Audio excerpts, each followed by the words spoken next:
में शामिल किया जाता है। अब सहायक क्रियाओं का सीधा सा मतलब होता है जो व्यापार को करने में हमें सहायता प्रदान करती है। जैसे कि इसमें व्यापार की सहायक क्रियाओं में क्या आएगा, बैंक हुआ, बीमा हुआ, परिवहन हुआ, भंडार हुआ, संचार हुआ। अगर ये सारी क्रियाएं व्यापार में नहीं रहेंगी तो हमारा व्यापार सक्सेस नहीं हो पाएगा। वैसे ही व्यापार होता है, व्यापार तो अपन ने लास्ट चैप्टर में पढ़ लिया था। व्यापार का मतलब होता है जो व्यस्त रहने की अवस्था, जिसके माध्यम से हम क्या करते हैं, लाभ की प्राप्ति करते हैं और वस्तुओं का जो क्रय विक्रय होना चाहिए वो कंटिन्यू इसमें होना चाहिए। आज हमने कोई वस्तु बेच दी, कल उसको व्यापार को बंद कर दिया तो वो व्यापार नहीं कहलाएगा, हमारी आत्मसंतुष्टि के लिए हम वो चीज कर रहे थे। इसीलिए व्यापार क्या होता है, इसके अंदर लाभ प्राप्ति हमारा उद्देश्य होता है, वस्तुओं का क्रय विक्रय निरंतर होता है और वैधानिक रूप से किया जाता है। अब अपन पढ़ते हैं वाणिज्य के कार्य कौन कौन से होते हैं। तो सबसे पहला होता है व्यक्तियों की बाधाएं। अब मान लीजिए आप आज कोई बिजनेस स्टार्ट कर रहे हैं, लेकिन बिजनेस स्टार्ट करने के बाद क्या होगा, हमें जरूरत पड़ती है हमारे कस्टमर की। अगर व्यवसाय में कस्टमर नहीं होंगे तो वो दुकान क्या होगी, हमारी रखी की रखी रह जाएगी। कस्टमर आएंगे नहीं, वस्तुओं का क्रय विक्रय होगा नहीं, लाभ प्राप्ति होगी नहीं, तो व्यापार क्या हो जाएगा, हमारा फेल हो जाएगा। इसीलिए व्यक्तियों की बाधाओं को वाणिज्य के द्वारा दूर किया जाता है। इसमें अपन ले सकते हैं विज्ञापन ले सकते हैं, क्योंकि जो विज्ञापन होता है वो वाणिज्य की कौन सी होती है, सहायक क्रिया मानी जाती है। अब अपन ज्यादा से ज्यादा विज्ञापन करेंगे, ज्यादा से ज्यादा लोग टेलीविजन, मोबाइल, रेडियो जो जहां पर चलता है उसके माध्यम से वो उस विज्ञापन को देखेंगे। विज्ञापन को देखने के बाद वो वस्तुओं को खरीदने के लिए आकर्षित होंगे और व्यक्तियों की बाधाएं जो है वो वाणिज्य के द्वारा दूर हो जाएंगी। दूसरा होता है हमारा विनिमय की बाधा। विनिमय का सीधा सा मतलब होता है, वैसे तो पुराने जमाने में होता था कि एक वस्तु के बदले हमने दूसरी वस्तु ले ली और अपनी आवश्यकता की वस्तु किसी अन्य से ले ली, उसको हम कहते थे विनिमय। परंतु आज के जमाने में ऐसा बहुत कम पॉसिबल होता है। तो विनिमय में हम लेते हैं, जैसे बैंक हुआ तो बैंक से हमने पैसा ले लिया और उसके बाद क्या किया, व्यापार में जाकर वो वस्तुएं उसको खरीद ली। तो विनिमय की बाधाओं को भी हम वाणिज्य के द्वारा दूर कर सकते हैं। तीसरा होता है स्थान की बाधा। स्थान का मतलब होता है, मान लीजिए कोई कस्टमर है आपका, अब वो उस एरिया से 10 किलोमीटर दूर है।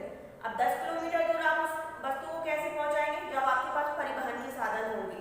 अब मान लो ट्रेन, मतलब 10 किलोमीटर तो कोई भी बाइक से भी जा सकता है और या फिर साइकिल चलती है तो साइकिल से, कार से भी जा सकता है। तो यानी कि स्थान की बाधा में एक चीज और ले सकते हैं।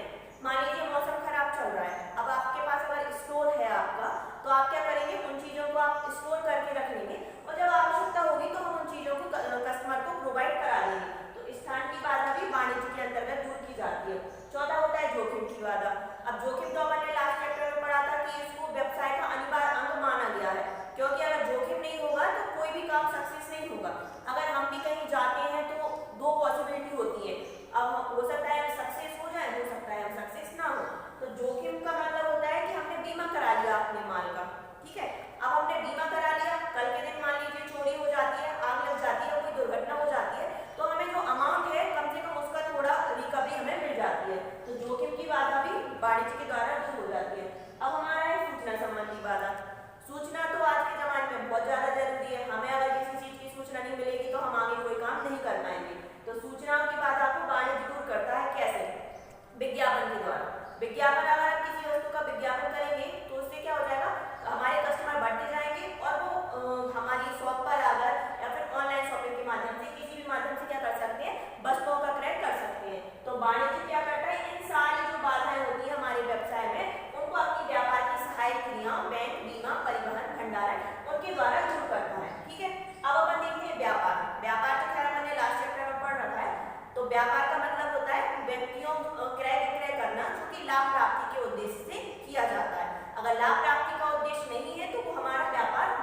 प्लाजा ले लिया, इस तरीके की चीजें ले ली जो सरकार द्वारा बिल्कुल अवॉइड की जाती है कि आप इन वस्तुओं का व्यापार नहीं कर सकते हैं।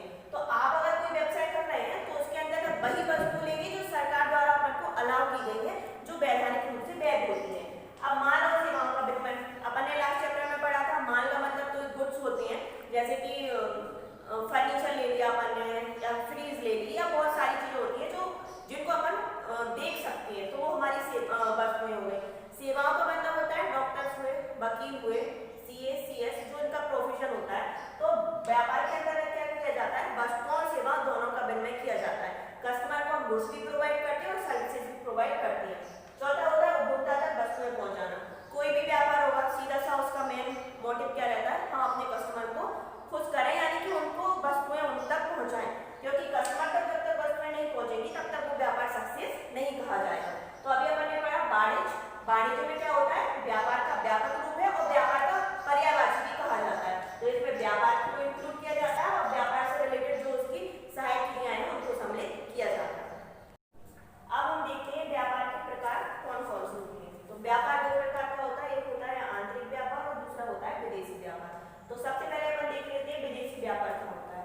विदेशी व्यापार का मतलब होता है ऐसा व्यापार जो विदेशों से किया जाता है। मान लीजिए अपन इंडिया में रहते हैं, कुछ प्रोडक्शन कर रहे हैं और उसका आयात निर्यात हम दूसरे देशों से कर रहे हैं, जैसे अमेरिका हुआ, रूस हुआ, चीन हुआ, जापान हुआ। यानी कि विदेशी व्यापार नाम से ही अपन को स्पष्ट हो गया। विदेशी व्यापार से ऐसे व्यापार से होता है जिसके अंतर्गत हम क्या करते हैं, वस्तुओं का जो आयात निर्यात है, आयात का मतलब होता है खरीदना और निर्यात का मतलब होता है बेचना, यानी कि वस्तुओं का क्रय विक्रय हम दूसरे देशों को करते हैं, उसको हम कहते हैं वो होता है विदेशी व्यापार। अब विदेशी व्यापार होता है तीन प्रकार का, आयात, निर्यात और पुनर्निर्यात।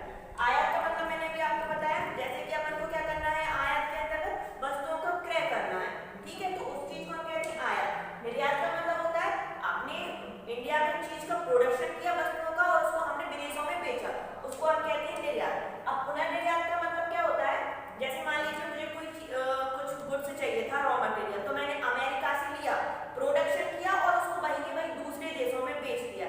यानी कि मान लीजिए आपने कोई बुक ली और आपने वहीं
वाणिज्य के माध्यम से, क्योंकि वाणिज्य में मान लीजिए वस्तुओं का प्रोडक्शन नहीं होगा, विज्ञापन नहीं होगा, अब दूसरी चीज विज्ञापन नहीं होगा, भंडारण नहीं होगा, सूचना एक दूसरे को प्रेषित नहीं की जाएगी, तो व्यापार करना आपका इम्पॉसिबल माना जाएगा।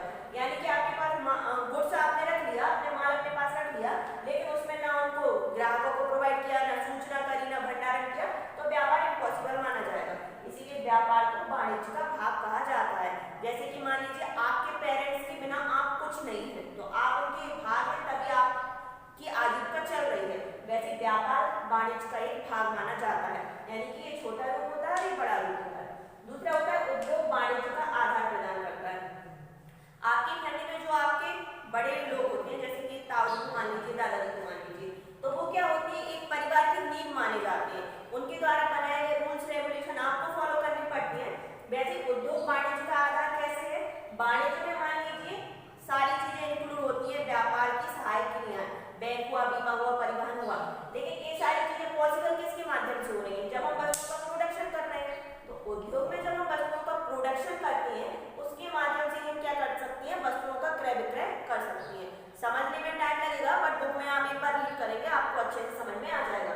तो व्यापार वाणिज्य का केवल एक भाग माना जाता है, और जो उद्योग रहता है वह इन सबकी आधारशिला होता है, क्योंकि जब प्रोडक्शन होगा तभी व्यापार और वाणिज्य को पॉसिबल माना जाएगा। इस तरीके से अपना सेकंड चैप्टर पूरा कंप्लीट हुआ।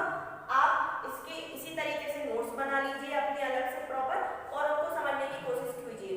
कोई सॉल्यूशन हो या फिर कोई डाउट हो तो आपके डाउट क्लियर किए जाएंगे।